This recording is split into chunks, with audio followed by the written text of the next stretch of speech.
Marissa Reynolds sat in the cramped office of a staffing agency, her fingers tightly gripping the strap of her worn leather purse. Bills had piled up faster than she could tackle them, and her 7-year-old daughter Emily's medical expenses weren't slowing down. The agency's recruiter, a bespectacled man named Greg, tapped on his keyboard with an air of indifference. "Well, we have something unusual, but it pays exceptionally well," Greg finally said, glancing over his glasses. "It's a private caregiving position. The client is demanding." Marissa hesitated. Her last caregiving job had ended when her client's family could no longer afford help, and she'd vowed to look for something more stable. But desperation trumped pride. "What's the job?" Greg handed her a slip of paper with the address and some sparse details. "Assist in personal care for Mr. Nathaniel Blake. High-profile client. Confidentiality required." Later that evening, Marissa drove her second-hand car to the towering gates of an estate that seemed plucked out of a billionaire fantasy. The house loomed ahead like a modern fortress, glass walls, sharp angles, and an infinity pool shimmering under the moonlight. She was greeted at the entrance by a sharply dressed assistant who introduced himself as Liam. "Mr. Blake values punctuality. Please follow me," Liam said, leading her into the house. The air inside smelled of sandalwood and something faintly metallic, like the scent of wealth itself. Marissa found herself in a sprawling living room, her gaze drawn to the figure seated by the floor-to-ceiling windows. Nathaniel Blake was younger than she'd expected, perhaps mid-30s, with sharp cheekbones, a strong jawline, and a presence that filled the room. His wheelchair, sleek and custom-made, seemed more throne than mobility device. "You're the new hire?" His voice was deep, with a clipped tone that suggested he wasn't one for small talk. "Yes, Mr. Blake," Marissa said, her palms damp as she clasped them together. "I'm Marissa Reynolds." He studied her, his gaze unnervingly direct. "The job isn't glamorous. You'll assist with my daily routines, bathing, dressing, whatever is necessary. If that's a problem, tell me now." Marissa shook her head, her voice steady despite her nerves. "Not a problem." "Good," Nathaniel said, though his tone implied he doubted her resolve. "You'll start tomorrow at 7 a.m. sharp. Liam will show you out." Marissa's first day was a whirlwind. Nathaniel's routine was grueling, not because of the tasks themselves, helping him transfer from bed to wheelchair, assisting in the bath, but because of the sheer force of his personality. He was exacting and curt, his words cutting like glass when she fumbled with his shirt buttons or moved too slowly. "Do you think I have all day?" he snapped at one point. Marissa bit back a retort, reminding herself that she needed this job. Emily needed it, but she couldn't help wondering what had turned Nathaniel Blake into such a bitter man. On her third day, as Marissa adjusted the temperature of Nathaniel's bath, she noticed something she hadn't before: faint scars crisscrossing his forearms. They were old, faded to silvery lines against his tan skin, but unmistakable. Nathaniel caught her looking and scowled. "Curious, are we?" "I'm sorry," Marissa said quickly, focusing on her task. He sighed, the sharpness in his voice softening just slightly. "An accident. 4 years ago. Cost me my legs and nearly my life." Marissa didn't press further, sensing the rawness beneath his brusque demeanor. But later, as she sat in her car waiting for the gates to open, she couldn't shake the image of those scars or the flicker of vulnerability she'd glimpsed in Nathaniel's eyes. The days turned into weeks, and Marissa began to notice cracks in Nathaniel's stoic facade. He had a dry sense of humor that emerged in rare moments, like when she nearly slipped while carrying a tray of his meals. "Careful, Ms. Reynolds. I'd hate to see you out of a job before you've paid off my bathroom tiles," he'd quipped, a ghost of a smile tugging at his lips.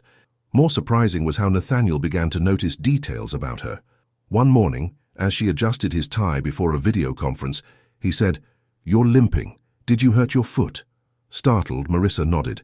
"Twisted it yesterday chasing my daughter around." Nathaniel raised an eyebrow. "Daughter? You never mentioned you had a child." Marissa hesitated. "Her name's Emily. She's 7. Smart, funny, but she's been through a lot, health issues." Nathaniel's expression softened almost imperceptibly, and for a moment, Marissa thought he might ask more, but then he cleared his throat. "Your foot won't heal if you keep pushing yourself." One afternoon, Marissa arrived to find the usually immaculate house in disarray. Papers were scattered across Nathaniel's desk, his wheelchair parked haphazardly by the window. He sat on the floor, his back against the couch, a decanter of whiskey at his side. "Mr. Blake," she said cautiously. He didn't look up. "Call me Nathaniel, or don't call me anything at all, not like it matters." Marissa knelt beside him. "What happened?" Nathaniel exhaled sharply, his breath tinged with alcohol. "I received an offer today, a merger that would make my company unstoppable. But it's all meaningless. I have everything, and yet," he gestured to his legs, his voice breaking, "I can't even stand on my own." Without thinking, Marissa placed a hand on his. "You're more than this, more than what you've lost." He looked at her then, his eyes glassy but searching. "Do you believe that?" "Yes," she said firmly. "And I think, deep down, you do too." For a moment, the air between them seemed to hum with something unspoken, something fragile yet undeniable. As Marissa helped Nathaniel back into his wheelchair, he murmured, "You're different, Marissa. I don't know why, but you make me feel alive." The words lingered in the air long after she left, leaving Marissa to wonder if her job was about to become far more complicated and far more personal than she'd ever anticipated. The rain fell steadily as Marissa drove home, the rhythmic thud of windshield wipers her only company. Nathaniel's words echoed in her mind. "You're different, Marissa. I don't know why, but you make me feel alive." She tightened her grip on the steering wheel, her thoughts a tangled web of uncertainty. Was he opening up to her? And if so, why did it make her heart flutter against her better judgment? At home, Emily was waiting for her on the couch, a stack of crayons scattered over her lap. "You're late, Mummy," she chirped, holding up a half-finished drawing of a castle. Marissa smiled and kissed her forehead. "Work took a little longer today, sweetheart." "What's this? A princess castle?" Emily beamed. "It's for us. You can live there and I'll be the queen." "Sounds perfect," Marissa said, though her chest ached.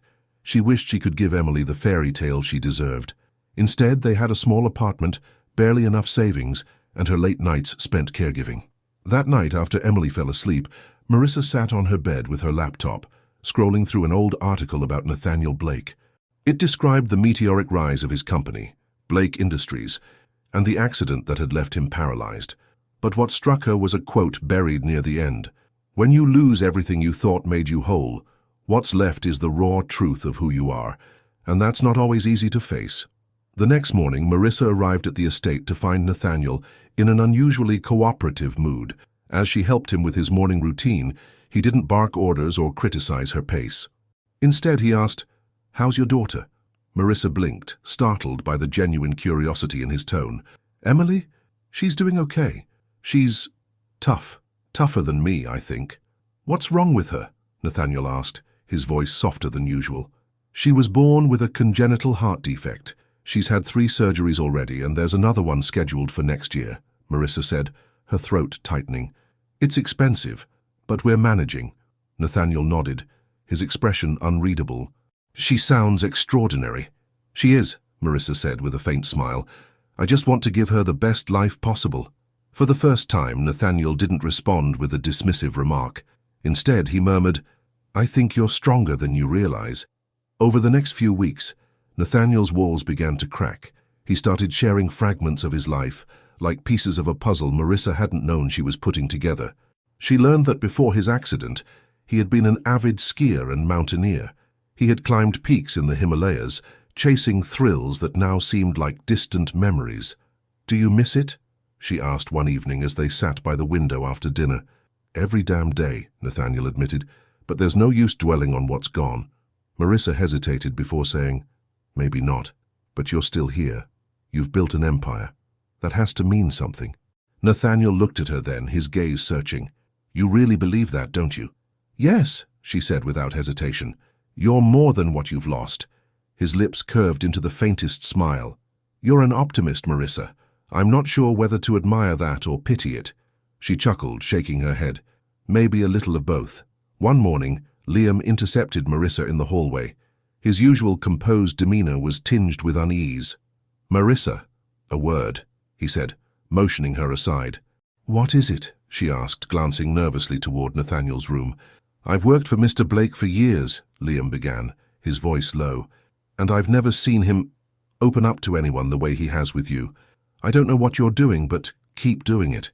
He needs this." Marissa frowned. "He's still as grumpy as ever." Liam shook his head. "You don't see it, do you?" He laughs more. He's lighter. Trust me, that's a miracle in itself. The conversation stayed with her as she went about her duties that day. Had she really made such an impact on Nathaniel? And if so, why did the thought make her chest tighten with both hope and fear? That evening, as Marissa prepared Nathaniel for bed, he asked, "Do you believe in second chances?" The question caught her off guard. "I think everyone deserves one," she said carefully. "Why?" Nathaniel leaned back in his wheelchair, his expression distant. "I've been given more chances than I probably deserve, but I've spent so much time pushing people away. Sometimes I wonder if I've wasted them all." "You haven't," Marissa said firmly. "You're still here. That means there's still time." For a long moment, he said nothing, his gaze fixed on the city lights beyond the window. Then he said almost to himself, "Maybe you're right." A week later, Marissa walked into the estate to find the house buzzing with activity. Caterers bustled in the kitchen, florists arranged elaborate bouquets, and Liam stood in the foyer directing the chaos with military precision. "What's going on?" Marissa asked, feeling out of place in her modest uniform. "Nathaniel's hosting a charity gala," Liam explained. "It's an annual event for the Blake Foundation. Didn't he tell you?" Marissa shook her head. "No." "What's the foundation for?" "It funds medical research and supports families with children facing critical illnesses," Liam said, his tone matter of fact. "It was his late mother's passion project, and he's kept it going in her honor." Marissa's heart skipped a beat. She had no idea Nathaniel was involved in something so meaningful. It made her see him in a new light, one that softened the edges of his gruff exterior. That evening, as the gala unfolded, Marissa found herself peeking into the grand ballroom from the shadows of the hallway. Nathaniel sat at the head of the table, his wheelchair almost hidden by the elegant drape of his suit. He looked every bit the powerful CEO, commanding the room with ease. But Marissa noticed the flicker of discomfort in his eyes, the way his hand gripped the armrest of his wheelchair just a little too tightly. He was a man out of his element, navigating a world that still expected him to stand tall. As the speeches began, Marissa slipped away, not wanting to intrude. She found herself in the library, a quiet sanctuary lined with floor-to-ceiling shelves. She was browsing the titles when Nathaniel's voice startled her. "Hiding, Miss Reynolds?" he teased, rolling into the room. "I could ask you the same thing," she retorted, though her cheeks flushed at being caught. He chuckled softly. "Touché. These events aren't exactly my favorite." Marissa hesitated before saying, "You're doing a good thing, Nathaniel. The foundation, it's incredible." He shrugged, his gaze dropping. "It's not enough." "Maybe not," she said, stepping closer. "But it's something, and it's making a difference." He looked up at her then, and for a moment the air between them seemed to hum with an unspoken connection. "You always know what to say, don't you?" Marissa smiled. "I just say what I feel." The night took an unexpected turn when a woman approached Marissa as she was leaving. Dressed in an expensive gown, the woman introduced herself as Lauren, an old friend of Nathaniel's. "You must be the new caregiver," Lauren said, her tone polite but laced with curiosity. "Nathaniel speaks highly of you." "He does?" Marissa asked, surprised. Lauren nodded. "He's not the easiest person to get close to, but you've done something no one else has. You've made him human again." The words stayed with Marissa as she drove home, her mind racing. She had taken this job to make ends meet, to provide for Emily. But now, she found herself entangled in something far more complex, a connection she hadn't anticipated and couldn't ignore. As Marissa lay awake that night, her phone buzzed with a message from Nathaniel. "Thank you for tonight. You reminded me what it feels like to care about something again."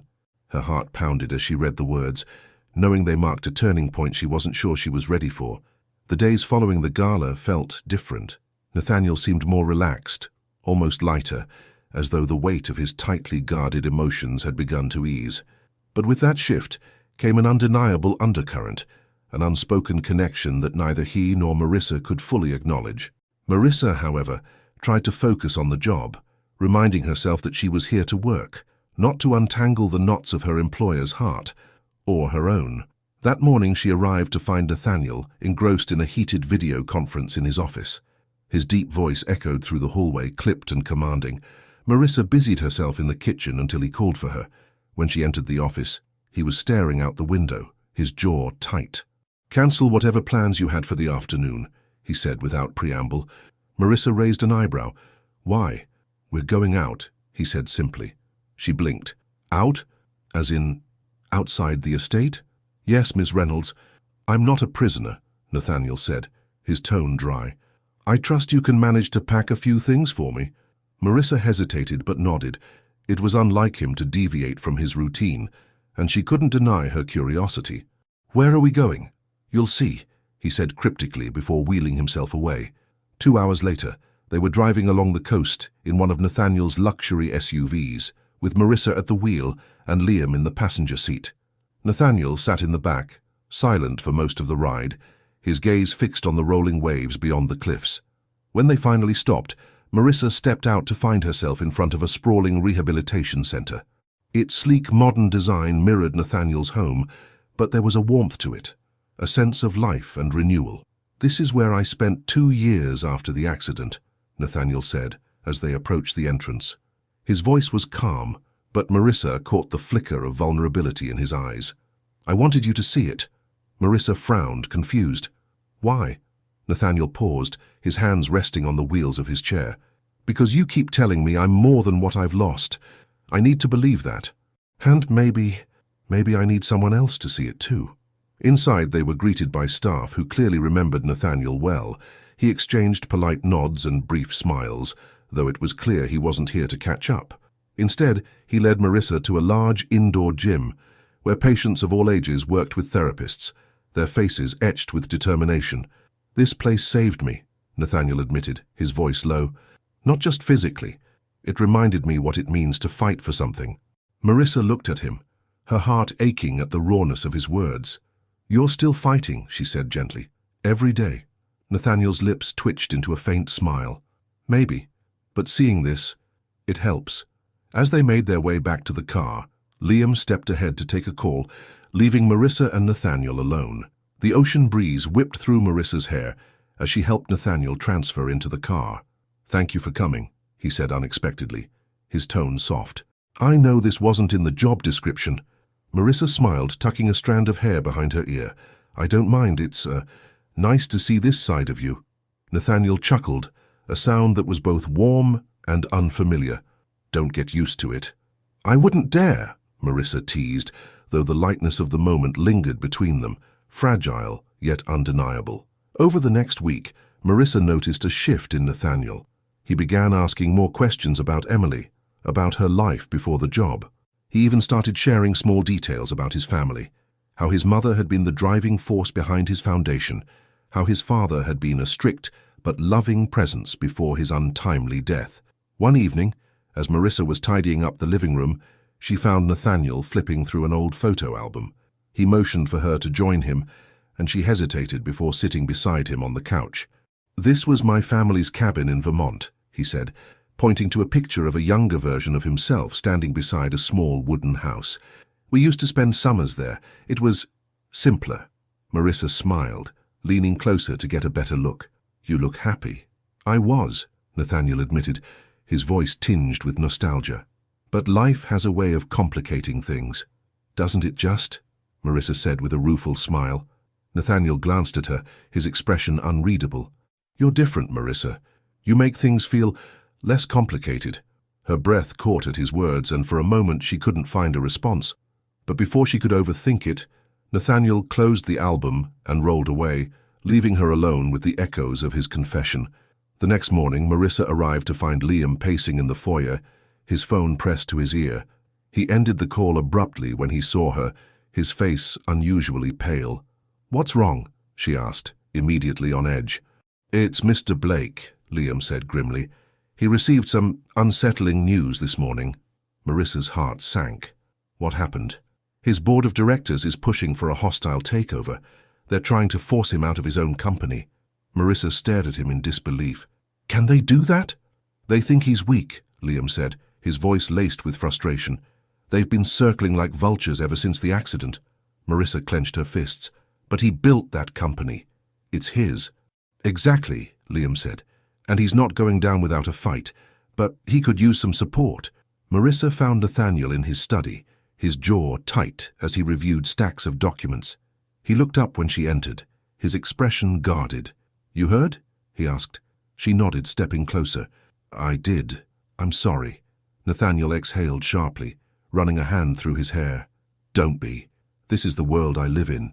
People will always see weakness and try to exploit it." "But you're not weak," Marissa said firmly. "And anyone who thinks you are doesn't know who they're dealing with." Nathaniel's gaze softened, and for a moment the weight of his burden seemed to lift. "You're something else, Marissa." She smiled, trying to lighten the mood. "I get that a lot." Over the next few days, Marissa watched as Nathaniel fought back with a ferocity that left her in awe. He worked late into the night, strategizing with his legal team and allies within the company. But despite the pressure, he remained steady, a pillar of determination. One evening, as Marissa brought him a cup of coffee, he looked up and said, "Do you know why I keep fighting?" She shook her head, sitting beside him. "Because people like you remind me what's worth fighting for," he said, his voice raw with emotion. "You and Emily. You give me hope." Marissa's breath hitched, her heart pounding in her chest. Before she could respond, Nathaniel reached out, his hand brushing against hers. The touch was brief but electric, a silent promise of something neither of them dared to name. That night, Marissa lay awake, her mind racing with possibilities she wasn't ready to face. And for the first time she wondered if her heart was more at risk than she'd realized. Nathaniel had never felt fear like this before, not even in the aftermath of the accident that had taken his legs. Fear now came in the form of betrayal. The hostile takeover of Blake Industries had escalated, with board members once loyal to him shifting alliances. His company, his legacy, teetered on the edge of collapse. Marissa arrived early that morning to find him in his study, surrounded by papers and half-empty coffee cups. He looked exhausted, his usual sharp demeanor dulled by sleepless nights. "You've been up all night," she said softly, stepping inside. Nathaniel didn't look up. "There's no time to rest, not when they're trying to tear apart everything I've built." "You can't do this alone," Marissa said, moving closer. "Let me help." His lips quirked in a faint smile. "And what can you do, Ms. Reynolds? Write them a strongly worded letter." "I can remind you that you're not alone," she said firmly. "You have people who believe in you, who want to see you succeed. Liam, your team, me." Nathaniel's gaze softened, the tension in his shoulders easing slightly. "So you're stubborn, you know that?" "I've been told," Marissa said with a small smile. "Now let me make you something to eat. You'll think better on a full stomach." As she turned to leave, Nathaniel's voice stopped her. "Thank you," he said quietly, "for everything." The following days were a whirlwind of strategy meetings and legal maneuvers. Nathaniel worked tirelessly, his determination unyielding, but Marissa couldn't ignore the toll it was taking on him. She watched as he grew more withdrawn, the strain of the battle weighing heavily on his already burdened heart. One evening, as she was helping him transfer into bed, Nathaniel finally broke. "What if I lose?" he asked, his voice barely above a whisper. "What if they take everything?" Marissa knelt beside him, her hand resting on his. "Then you'll rebuild," she said, with quiet conviction, "because that's who you are. You're not defined by what you've built or what you've lost. You're defined by your strength, your resilience. No one can take that from you." Nathaniel looked at her, his eyes glassy with unshed tears. "How do you always know exactly what to say?" "Maybe I see you more clearly than you see yourself," Marissa said softly. For a moment, neither of them spoke, the silence between them heavy with unspoken emotions. Then, almost imperceptibly, Nathaniel leaned closer, his gaze never leaving hers. Marissa's breath caught as their lips brushed, a tentative, fleeting kiss that left her heart racing. The next morning, Nathaniel's resolve seemed stronger. He called a meeting with his board of directors, determined to face his adversaries head-on. Marissa watched from the sidelines, her chest tight with a mix of pride and apprehension. The meeting was brutal. Accusations flew, tempers flared, and Nathaniel's every move was scrutinized. But he stood his ground, his voice steady as he defended his vision for the company. When the meeting finally ended, Nathaniel returned to his office, his face a mask of exhaustion. Marissa was waiting for him, a cup of tea in hand. "How did it go?" she asked, her voice tentative. "They're giving me 1 week," Nathaniel said, sinking into his chair. 1 week to prove I can turn this around. If I don't, they'll force me out." Marissa placed the tea on his desk, her heart aching for him. "Then we'll make that week count. Over the next few days, Marissa became more than a caregiver. She became Nathaniel's confidant, his sounding board, and his greatest supporter. Together they worked late into the night, strategizing and brainstorming ways to save Blake Industries. One evening, as they reviewed financial projections, Nathaniel paused, his gaze drifting to Marissa. "Why are you doing this?" he asked. "Why do you care so much?" Marissa set down her pen, meeting his eyes. "Because I believe in you," she said simply. "And because I know what it's like to feel like the world is against you. You deserve someone in your corner." Nathaniel's throat bobbed as he swallowed hard. "You're more than I deserve, Marissa." She shook her head, a faint smile playing on her lips. "Maybe you're more than you give yourself credit for." The week passed in a blur of activity. Nathaniel presented his plans to the board, outlining a bold vision for the company's future. His passion was palpable, his determination infectious. By the end of the meeting, even his fiercest critics were swayed. When the votes were tallied, Nathaniel had won. Marissa was waiting for him outside the boardroom when the decision was announced. He wheeled toward her, his face a mix of relief and disbelief. "You did it," she said, her voice thick with emotion. "We did it," Nathaniel corrected, his gaze holding hers. Before she could respond, he reached for her hand, pulling her closer. "I couldn't have done this without you, Marissa." Her breath hitched as he leaned in, his lips capturing hers in a kiss that was anything but fleeting. It was filled with gratitude, with hope, with a promise of something more. The weeks that followed were a blur of celebration and rebuilding. Nathaniel threw himself into his work with renewed vigor, while Marissa found herself drawn deeper into his world. Their relationship blossomed quietly, a shared understanding binding them together. But life has always had its complications. One afternoon, while Marissa was helping Nathaniel review documents in his study, her phone buzzed with a call from Emily's school. Her heart sank as she answered, her worst fears confirmed. Emily had fainted during recess and was being rushed to the hospital. "I have to go," Marissa said, panic lacing her voice. Nathaniel didn't hesitate. "Liam, get the car," he called, already moving toward the door. "We're going with her." At the hospital, Marissa paced the waiting room, her mind racing with worry. Nathaniel sat nearby, his presence a steadying force despite his own unease. Hours later, the doctor emerged with an update. Emily's condition had stabilized, but she would need surgery sooner than expected. The cost would be astronomical. His knees buckled, and Nathaniel was at her side in an instant. "We'll figure it out," he said, his voice firm. "I can't afford this," Marissa whispered, tears streaming down her face. "You don't have to," Nathaniel said. "I'll cover everything." Marissa stared at him, overwhelmed by his generosity. "I can't let you do that." "Yes, you can," Nathaniel said, his tone leaving no room for argument. "Emily deserves the best care and I have the means to provide it. Let me help." The surgery was a success. As Marissa sat by Emily's bedside, watching her daughter sleep peacefully for the first time in weeks, she felt an overwhelming sense of gratitude. Nathaniel had stayed through it all, his support unwavering. When Emily woke, her eyes fluttering open, Nathaniel was the first to speak. "Hey kiddo," he said, his voice gentle. "You gave us quite a scare." Emily smiled weakly. "You're Nathaniel, right? Mommy talks about you." Marissa blushed, but Nathaniel chuckled. "All good things, I hope." Emily nodded, her small hand reaching for her mother's. "Can we go to the castle now, Mommy?" Marissa laughed through her tears. "Someday, sweetheart." Later that evening, as Marissa and Nathaniel sat in the hospital's quiet courtyard, she turned to him, her eyes filled with emotion. "You've done so much for us, I don't even know how to thank you." "You don't have to," Nathaniel said. "You've already given me more than I could ever repay." Marissa frowned. "What do you mean?" "You reminded me what it means to live," Nathaniel said. "To care, to fight, to hope. You've changed my life, Marissa."